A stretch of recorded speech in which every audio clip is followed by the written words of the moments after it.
Honey, I'm home. Back here, sweetie. How was it? Worst weather I've ever seen. You should put some coffee on. It'll warm you up. Hey, handsome. This is gonna be a long night, but these shots are turning out great. I guess you're gonna need that coffee then. I'll go put it on. Coffee's on. Great, thanks. I'll need it if I'm gonna finish this by tomorrow. Oh, hey, I just finished those cover mock-ups. They're on your desk. Tell me what you think. No kidding. I didn't think you'd get them done this quickly. On occasion, I can perform all sorts of miracles, my dear. These look really good. Oh, sure, until Barry gets his hands on them. Which by... This was a late goodbye. 13 years after I'd gotten my revenge, it had finally caught up with me. It had been a long time to bear the pain. My blood painted the snow red. A gruesome slushy dissolved all the scattered painkillers and leisurely dripped down to the sewer, mingling with the bile of the city, becoming one with it. I can see them now, my wife and my baby. Honey, I'm home. It's true what they say about the fall and the sudden stop at the end. I'd lain here in the snow while the lurid chain of scenes that had led me here kept playing in my head. A rerun of my own private snuff movie. A memory of my corpse. Alone at my own wake. Thinking in metaphors again. The femme fatale was gone. Only a sour taste remained of the kiss that killed me.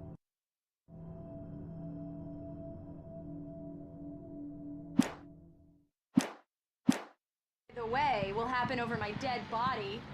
The last time was the last time. Oh, and speaking of Barry, he called. Alan? Alan, please check the fuse box. I'm right here. I'm on it, honey. Please hurry. Honey, it's a power outage. I've got the flashlight. Okay. Hi. You okay? I'm sorry. It just really spooked me. Don't worry. We'll just break out the candles. I know it's stupid, but it's just... especially when I'm not prepared for it, you know? It gets to me. I love you. Tell me a story, writer. Okay. I used to have these nightmares when I was a kid. The dark really spooked me, too. When it got really bad, my mom gave me this old light switch. She called it the clicker. The clicker, huh? Yeah. If I ever got scared of the dark, I could just flip the switch and a magic light would scare the monsters away. Oh, sure. Here it is. Alan. Maybe it'll help you, too. Yeah, nice story, writer boy. You made that up right now, didn't you? No. Seriously. I love you, even if you are a liar. Thanks for this.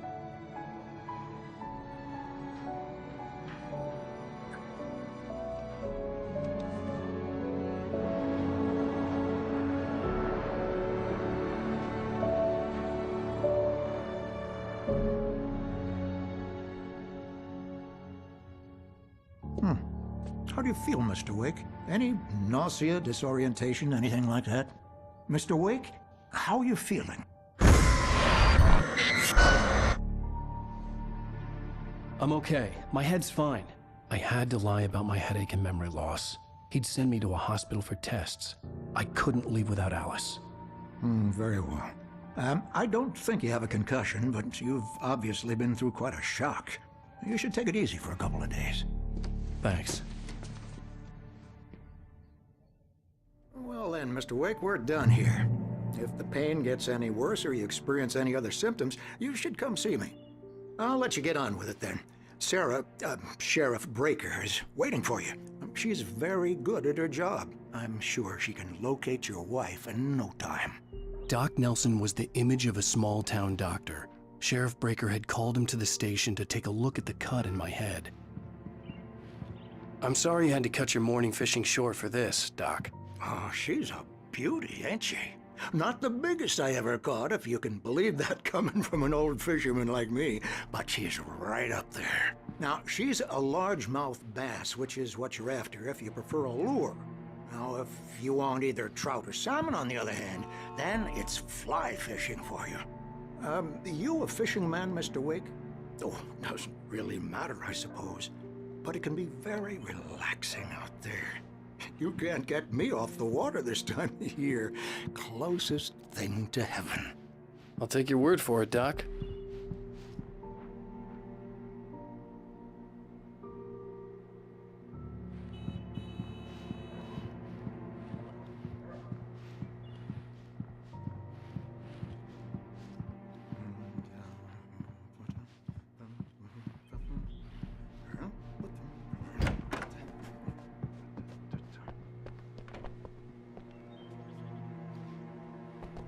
Thank you for testing the lights, Miss Weaver. Everything seems to be fine. Come in, Mr. Wake.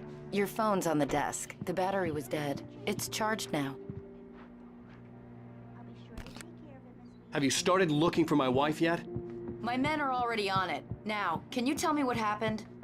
I'm not sure. I can't remember. We were arguing. I walked out of the cabin. The cabin on Cauldron Lake? How did you end up at Stucky's gas station? I wanted to tell her what had happened last night, but I couldn't. She'd lock me up. Excuse me. I need to take this. Hello? Alan, please help me. Alice? Stop talking to the law. You'll do exactly what I say if you ever want to see your wife. Who is this? Go to the back lot.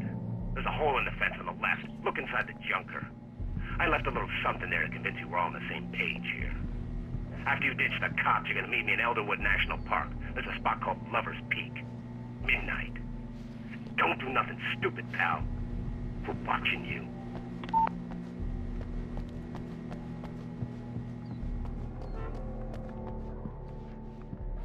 Mr. Wake, can I help you with anything?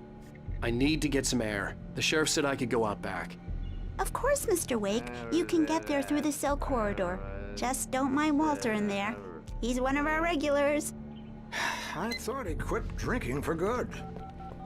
Oh, no such luck.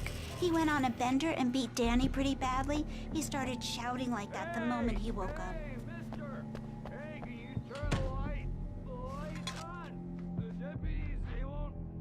Yeah, it's Mulligan here. I'm at Stucky's gas station with Thornton. There's no sign.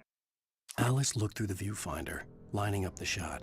Cauldron Lake was breathtaking. Something caught her eye. A figure standing in the shadows behind the cabin, like a thin woman in a black dress. She lowered the camera and looked again. No one there. Just a collection of bushes that looked vaguely human-shaped. She shook her head and laughed.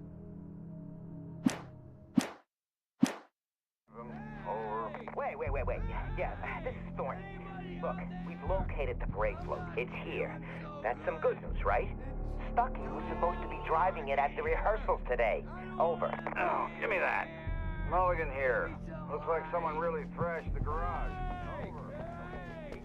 You can get to the back lot through that door and down the corridor, Mr. Wake. Hey, you! Can you help me? Can you turn the lights on?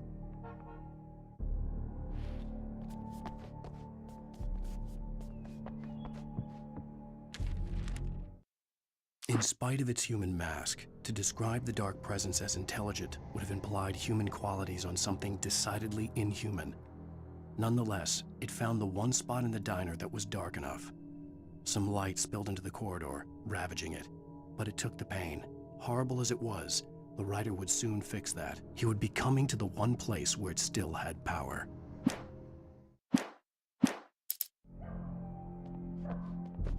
Hey!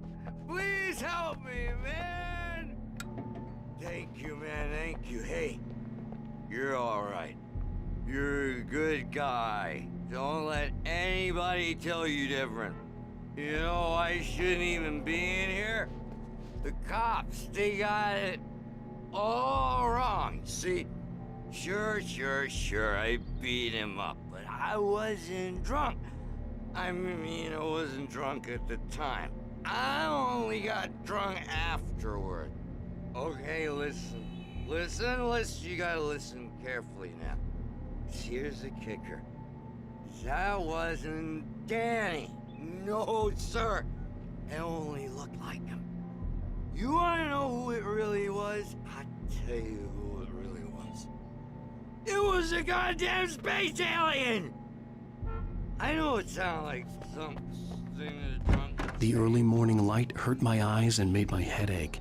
The man on the phone had said, go through the fence on the left.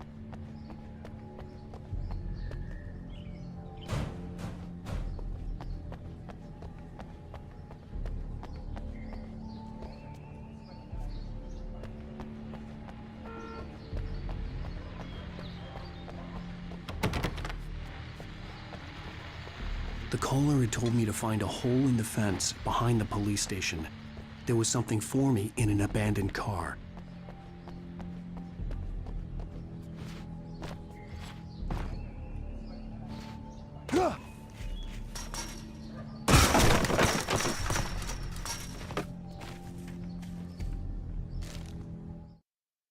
The kidnapper fired his gun one last time, and the shadow vanished into the darkness it had come from. See? Nothing to it, Wake. The thought of Alice in his hands was revolting. We stood on the wooden platform of Lover's Peak, the waterfall on the mountain behind us, the lights of the radio mast blinking red in the heights above. I fought with the urge to take a swing, force myself to speak. Let's cut the act now. Where's my wife?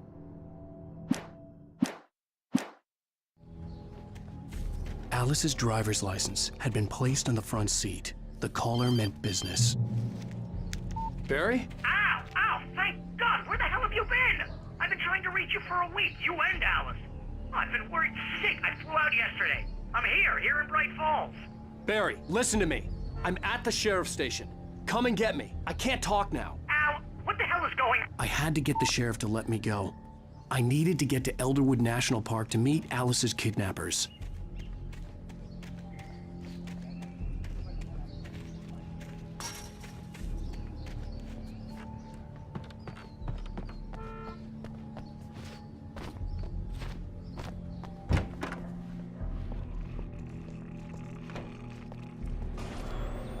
A writer is a light that reveals the world of his story from darkness, shapes it from nothingness. The way a sculptor carves a statue from a block of granite. If I stop, the world I'm making dies. Darkness will reclaim it. It's a long, hard journey into the dark. Alice's life is at stake, but I can't think about that, or I'll lose it. The dread lingers at the edge of perception. I'll push on. Anything is possible here. I'll write the story. I'll save her.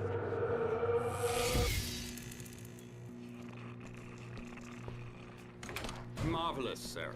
I just wanted to settle all the damage the Anderson brothers might have inadvertently caused on their recent and regrettable little outing. They are not accountable for their actions, of course. I can assure you that my staff has been reprimanded. Tor and Odin never caused any trouble. Are you feeling any better, Mr. Wake? I'd like to leave. Am I free to go? Well, we still need to talk about... Am I under arrest? No, of course not. But I need to know where you'll be staying so I can get in touch with you. I'd avoid the motel. The Majestic is known for its roaches. The cabins at Elderwood are pretty nice, though. That sounds perfect. I'm Dr. Emil Hartman.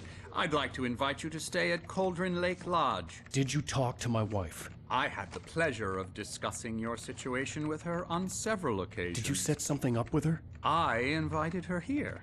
My clinic is a place where... Oh! Hey! Oh, my! Take it easy. Hey, nobody move! Get your hands off of my client! Who are you? I'm Barry Wheeler, his agent. If you have business with Mr. Wake, you talk to me. You yokels won't know what hit you once I sick my lawyers on your asses. No harm done, Sarah. I'm all right. I don't want to press charges. Mr. Wake, my offer still stands. Get me out of here. What the hell was that about, Al? We don't need a replay of that thing with the paparazzi. I thought they were gonna lock you up. I had to talk to someone. I told Barry everything. He thought I was certifiable, but when he heard about the manuscript, I had him. The fact that I'd written something, even if I couldn't remember it, was enough for him. He smelled money. And he believed that Alice had been kidnapped. Anything beyond that was another story. I had a midnight appointment with the kidnapper in a place called Lover's Peak, somewhere in Elderwood National Park. The plan was to rent a cabin. I don't like it, Al. I don't like any of it. It's not good. In fact, it's the absolute opposite of good. Mr. Wake! Barry, you found him! Hi, Rose. Oh, wow. I was just thinking about you, too. Great. I was just bringing Rusty some coffee. He's on the balcony, looking after Max. Poor thing. I really need to go. Great to see you again, Mr. Wake. Later! Who's Max?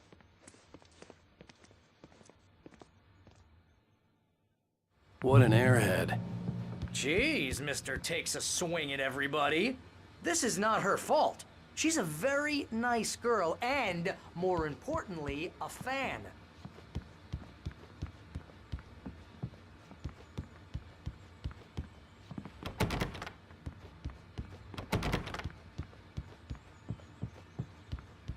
Seriously, Al, what you were saying in the car?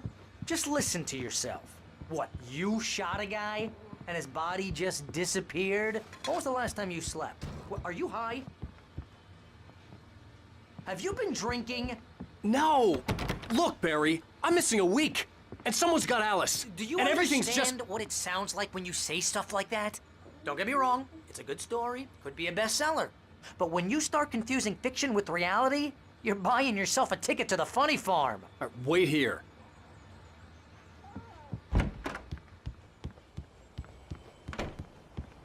Easy there, boy. I'm almost done. Hey, Rusty, right? You rent cabins. Oh, Mr. Wake. I'd shake your hand, but mine are kind of full here. Actually, I'm sorry about this. Would you mind grabbing the registration form from the desk? It's just across from Bucktooth Charlie. Okay, sure. What happened? Crazy poachers. Max here got his foot caught in a trap. They're illegal to use here. Hell, you're not supposed to hunt within the park at all. But that doesn't stop some lowlifes. Well, at least Max is gonna be okay. He got lucky. Max is still groggy from the shot I gave him, and I'd rather not leave him alone just yet. The form's on the desk across from the mammoth skeleton.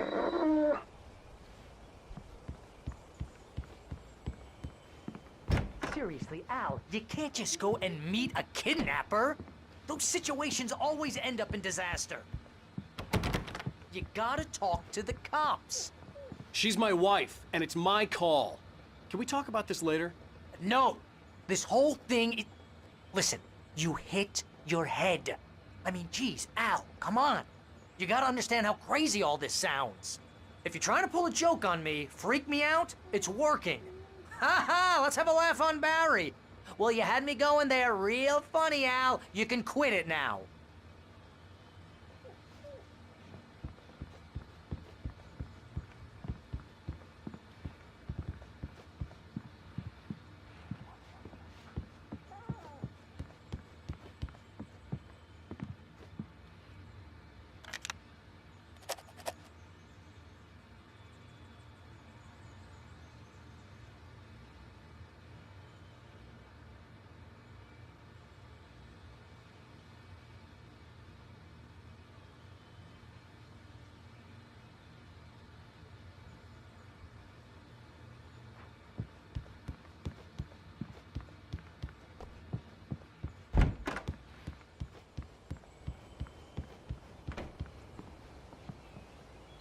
I think this is the form you wanted. And here are the keys. Okay, you're all set, Mr. Wake. Glad to have you staying here. Thanks. Can you tell me how to get to Lover's Peak? Oh, sure. It's at the end of the nature trail. Just follow the paths, you'll get to it eventually. It's an easy walk. Nice spot, too. If you have any trouble finding it, just keep your eyes on the radio mast. It's right below that. Oh, and hey, if you take a walk in the woods, watch your steps so you don't end up like Max. I guess I'm a little worried. We got a bunch of campers out there we haven't heard from. It's not like these people are on a schedule, but with the traps, well, you know. I just don't want any trouble. Right, thanks.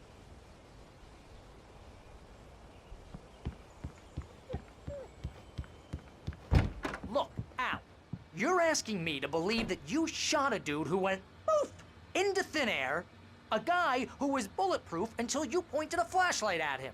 You hear that from people who end up spending time in padded rooms, strapped to their beds, wearing white shirts with too long tangled up sleeves, and eating a healthy diet of pills. Al, you make cruel jokes about people who believe that kind of stuff. You're the skeptic. You gave me an hour-long lecture on homeopathy last month. What was it? If there's no proof, it's pure bullshit. Period. Guess the laugh's on me then.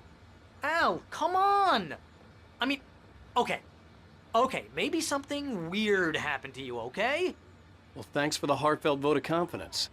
All I'm saying is you gotta throw me a bone here, bestseller. What would you think if it was me? There's no way you should be going out at midnight with a gun. No one asked you to come here, Barry. Either work with me on this or go straight back to New York. Your choice.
That's just crazy talk, Al.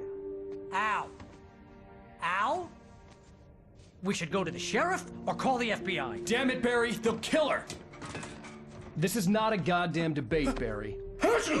I'm going to Lover's Peak. He said to come alone. Okay then. I understand. You're my best friend, and I'm worried that you're not right in the head. Tell me what to do to help, and I'll do it. You stay here, and if I'm not back by morning, call the cavalry.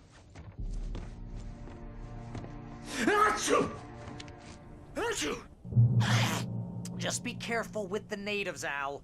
These yokels are dangerous. Everybody hates a tourist, or it'll be Deliverance all over again. Bless you.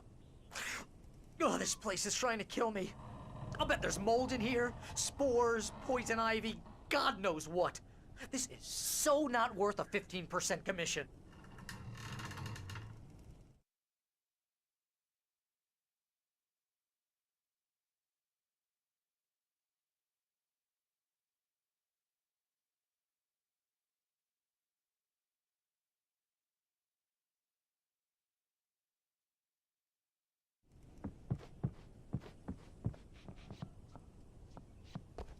Lock the door when I leave.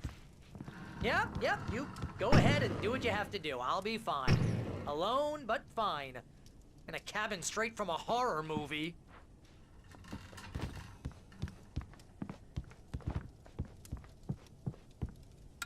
Real funny, Al. Real funny. Ha ha! Thank you. I'll just sit here in the dark till you come back. Or until I get eaten by a grue.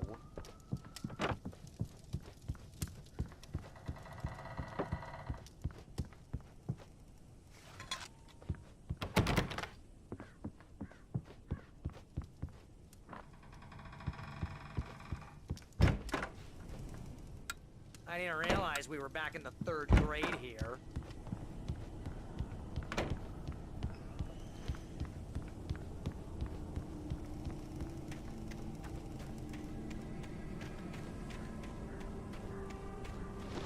I'll wait here, Al. I'll hold down the fort. I'll be with you in spirit every step of the way, Al. Locking the door now.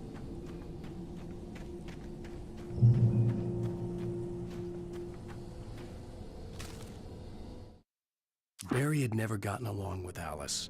but he knew Alan loved her with an almost frightening intensity. And now something had happened to Alice.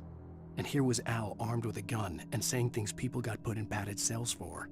It was as if his friend had experienced a massive psychotic episode and was now totally disconnected from reality. It scared the shit out of Barry.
I knew I should have gone to the cops.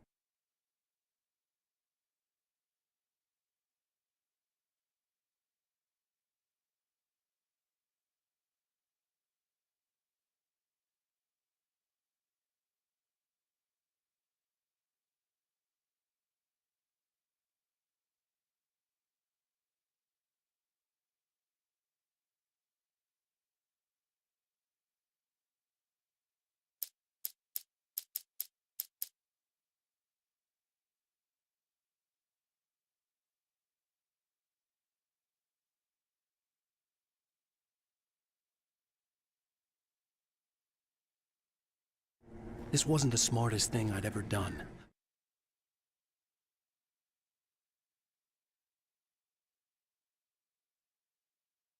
But I was still angry with Barry for trying to talk me out of it. These people had called me right in the sheriff's station. The cops wouldn't scare them, and they had Alice.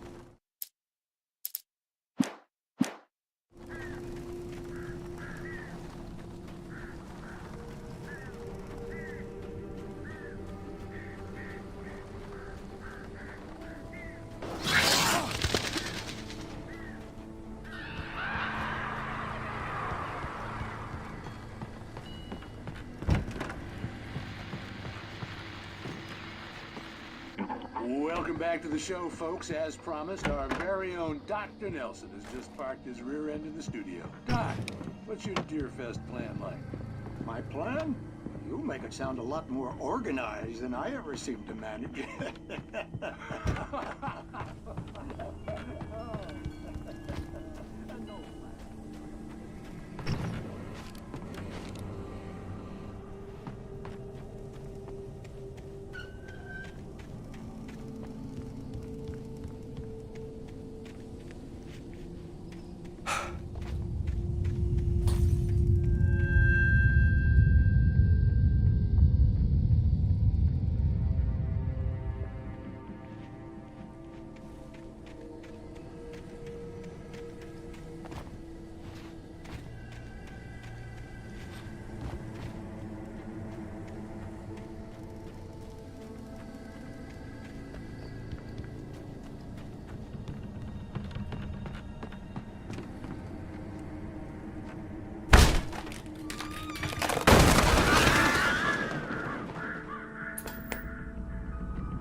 Crime and punishment.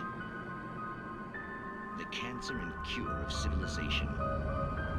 But some crimes are impossible to punish, especially in Night Springs.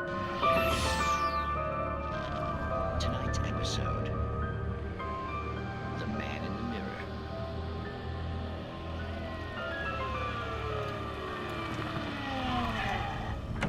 He's inside, Agent. He's a weird one. So, you're confessing to killing that guy, huh? Why? Had it coming? Yeah, but why would you do that? I mean, you're a nice guy. Normal. Took a kid to a soccer game. So how come at the game, you pick a guy and, quoting from the arresting officer's report here,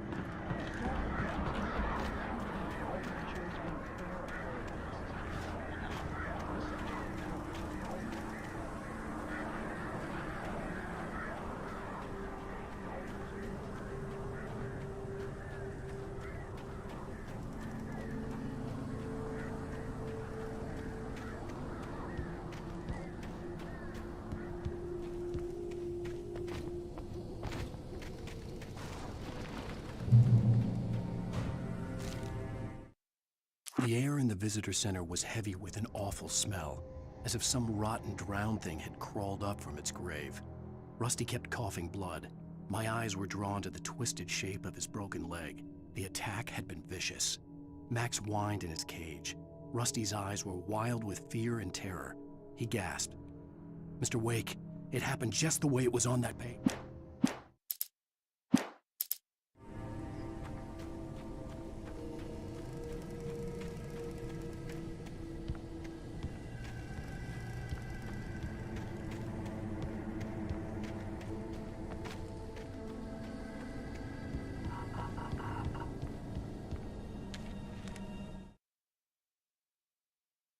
Rose knew that Rusty was in love with her, and she liked him too. She liked him a lot. He taught her to dance, and life had certainly taught her the value of a man who was gentle. He treated her well, made her smile, made her feel good. But Rusty wasn't the prince of her dreams, and that tended to underline the unbearable truth. She was no closer to that Hollywood magic than he was.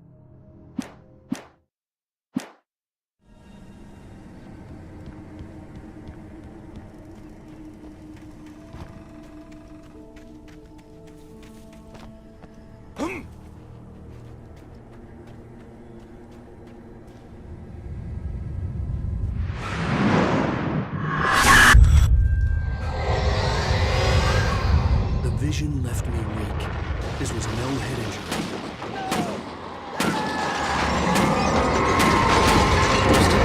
Damn. Rusty, hang on! I'm coming! Please, help me!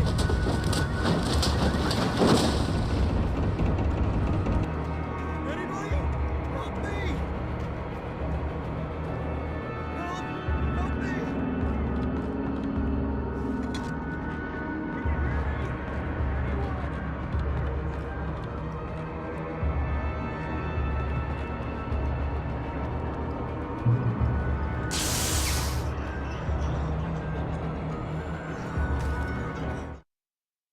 The visitor center was sturdy, but the impact turned the front of the building into splinters. Rusty was thrown across the lobby like a rag doll and hit the far wall hard. It didn't hurt until he tried to move and saw his leg bend the wrong way, felt the broken ribs stabbing him on the inside. Rusty howled in pain and fear, suddenly afraid to die alone.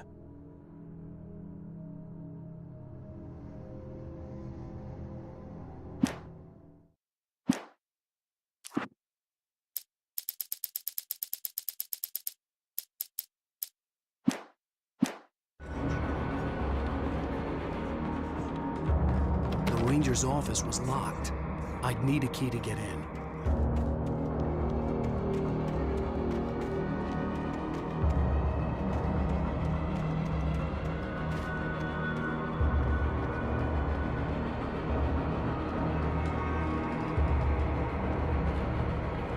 Hello? Back here! I'm back here! Hey, please help me! Mr. Wake? Oh, hell.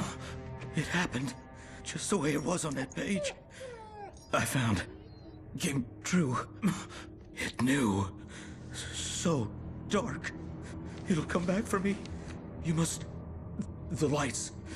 In the office. I have the key. Okay, Rusty. Hang on. I'll be right back. Whatever did this couldn't be far. Rusty had found a page from the manuscript. It would help me understand what had happened.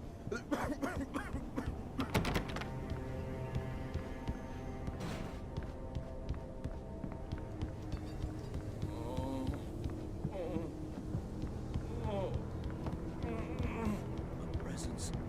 So dark.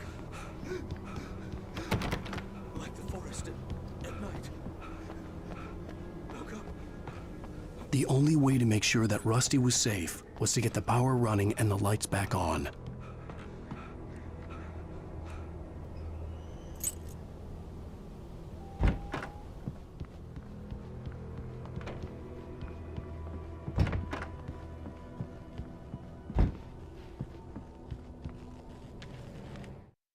At the last instant, I changed direction and threw myself down. The axe splintered the trunk of a tree. I stumbled into the pool of bright light. My lungs burned. I was too exhausted to move. I tensed as I waited for the killing blow, but it never came. I raised my head. Nothing moved in the darkness beyond. For the moment, bathed in the cold light, I was safe.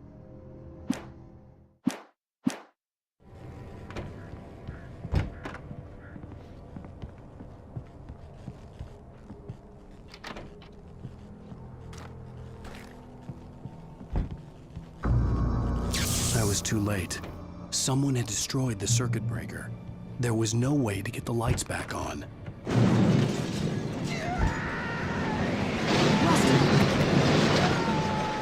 Rusty! The ground was covered with oily patches that looked like liquid darkness.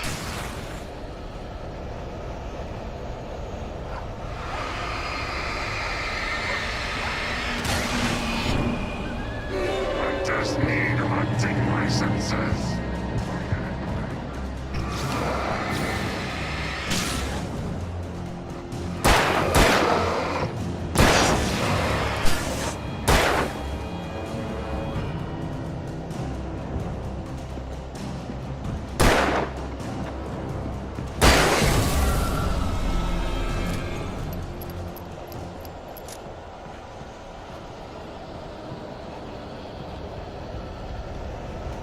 Something had torn a mammoth-sized hole in the wall. Please don't feed the animals.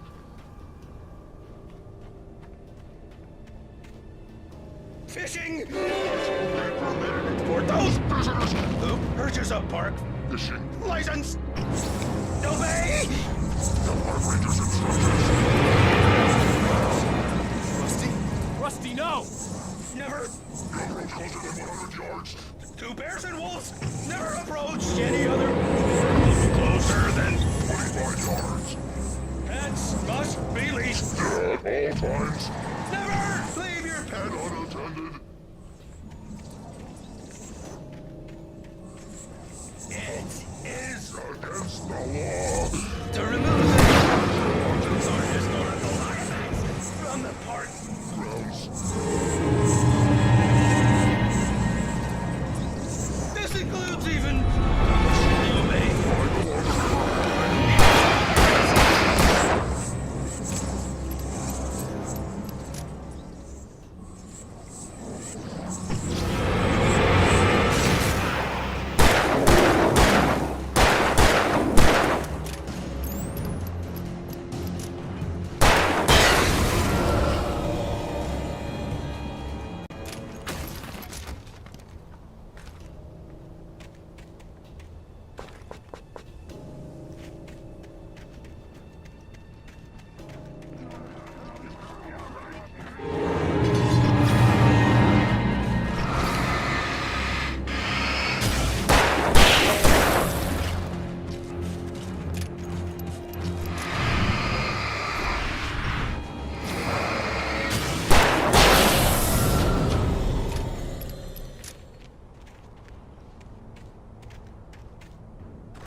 What the hell was that?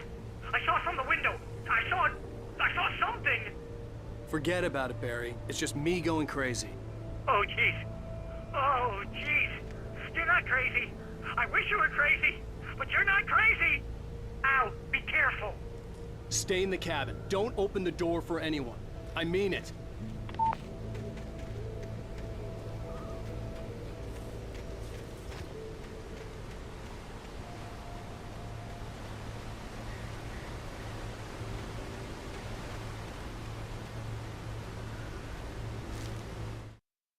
In that last instant of consciousness, Rusty thought about Rose. He was older than she was. Rose was barely out of her teens, but she made him feel young and forget what a train wreck his long-dead marriage had been. He still wore the ring. He'd been waiting for her to tell him to take it off. Now she never would.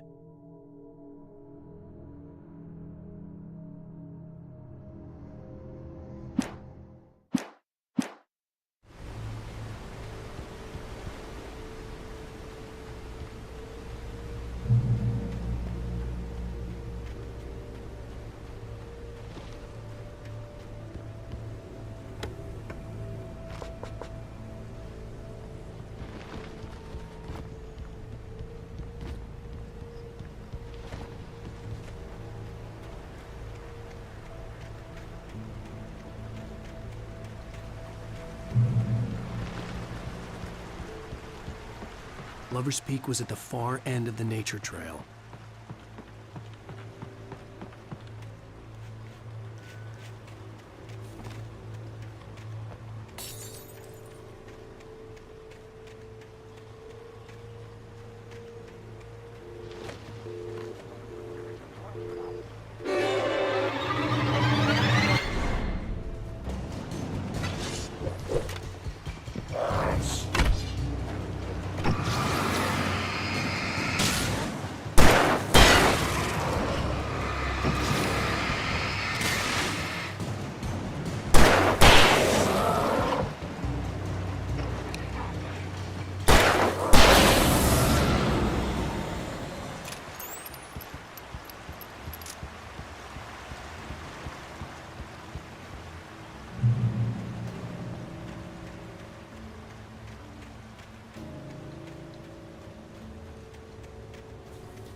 Nobody in Bright Falls seemed to know where Al was, but Rose, the waitress at the diner, had seen him.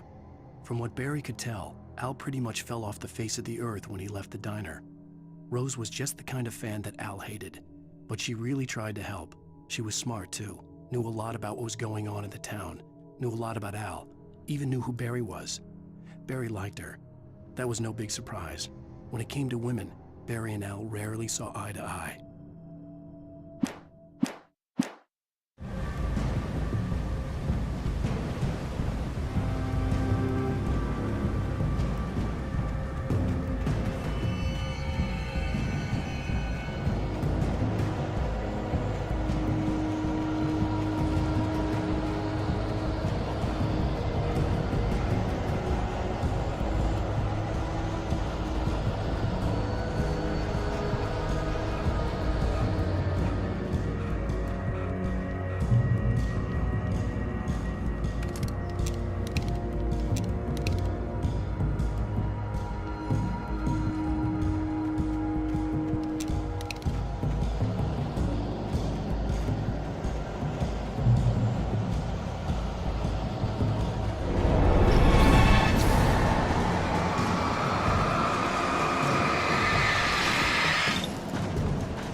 I turned the corner, afraid of what the flashlight's beam might reveal.